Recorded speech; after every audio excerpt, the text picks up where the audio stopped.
Now, my take on that is how we all relate to what's going on in a place like Darfur at this point, and also what the effect of this brutal war that have been in a short period of time claiming the life of 500,000. What very distinguished man, very honorable man, very respected in the whole society, how he feel when he get back to his house and find his house ashes. If you get a chance to look at the exhibit out there, you will see some clothes. The thing about Darfur is not like the south, it's not like the Nuba Mountain. You cannot hide. It's desert. You will be walking for days and days without seeing anything other than sand. And you will be walking in these areas and you will see people wearing beautiful clothes. People in Darfur, they love colors. They love colors. Now, in this situation, you will see lots of sand and you will see these women wearing beautiful colors. And also the material, the fabric they are wearing is very delicate and smooth and nice, as Sister Fatima wearing here.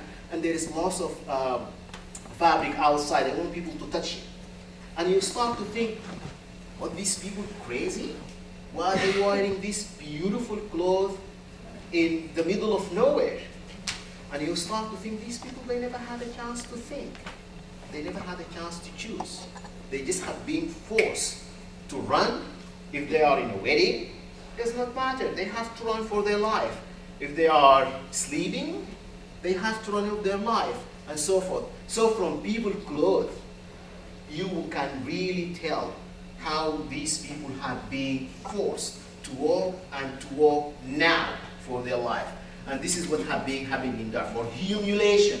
As I was telling you earlier, when I personally visited Darfur, people have been very generous to us. They give us things, they cook us food, and so forth. So these people are productive people. These are people who have farms, and so forth. And to start to think about these people now, they live in international organization. They have to go there and give them food. That's very humiliating for us. They do not like people to give them food for nothing. They like to give people food. They like to work.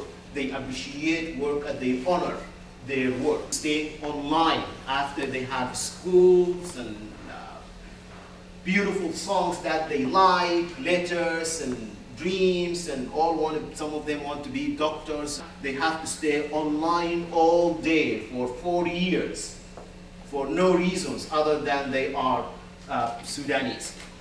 Very difficult, no schools, of course. And images like this, in the past you will see people smiling, yes. But if you look at the eyes of these individuals, you will never see this beautiful smile with so much enthusiasm. You will not see the gesture of how they move, how they interact, and so forth. So this is lost in a place like Darfur. And people are extremely tired.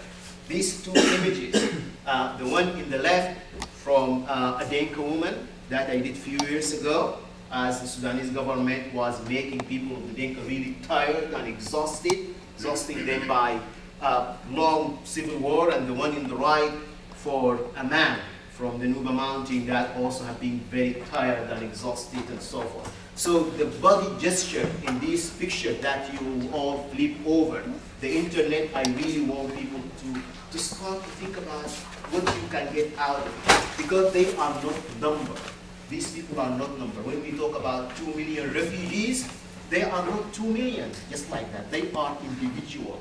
There is male, female, young, old, and each one of them have a name, and each one of them have a story and have family and beautiful stories and songs that they like, lover, husband, and wife, and so forth. So they are individual, and we would like people to do that.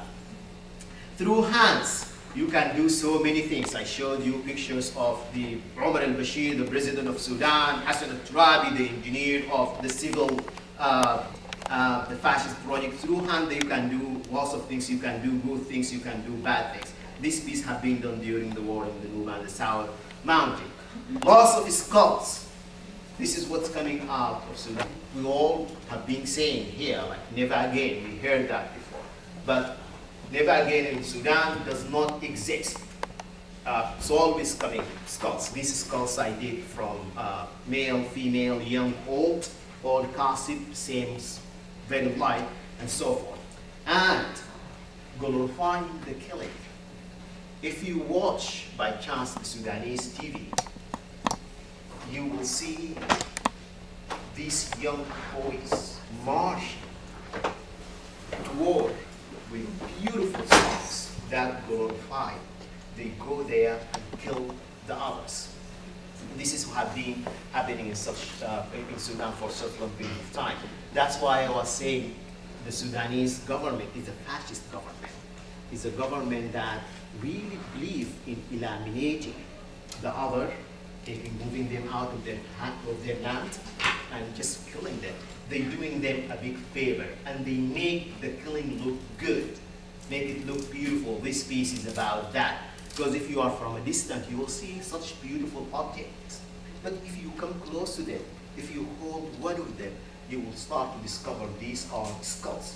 And these are skulls have been casted from male, female, young, old. Also, these are damaged skulls. And the skull tell a story. And damaged in the way that which kind of weapons are being used in these horrible holes.